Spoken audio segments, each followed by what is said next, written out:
versus ChatGPT. Let's go. Amicus Pro. Muri tekinoloji byakomeye, ubwenge bukorano burimo gukura.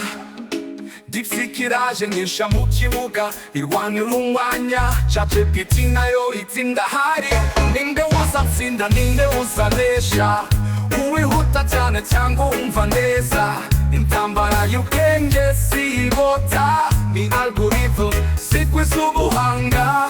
W'isi ya tekinoloji urambikanye, Deepseek y'Abashinwa ihanganye na ChatGPT y'Abanyamerika. Bose barwanira kuyobora isi, ese ninde uzahiga undi? Tubihange amaso. Undi aravuga ko akora vuba cyane, undi ati njyewe ndagutega amatwi.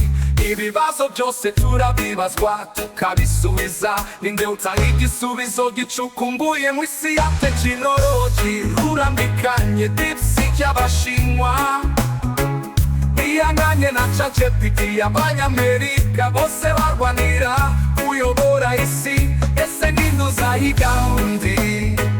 Tubihange amaso.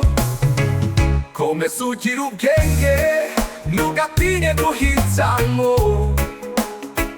Wowe urabaza, twe tukagusubiza. Deepseek cyangwa ChatGPT, aho uri hose wowe andika. Isi irahinduka, iminsi irihuta, artificial intelligence irarushaho gukura.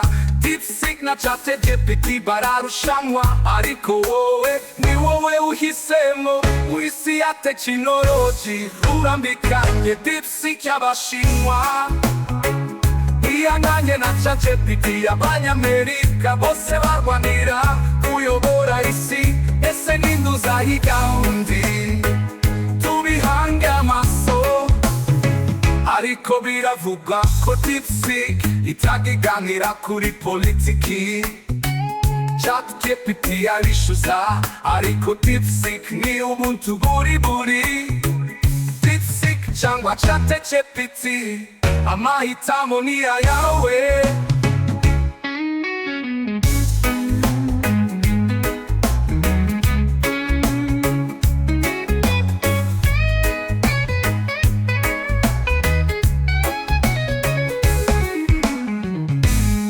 Amicus Pro.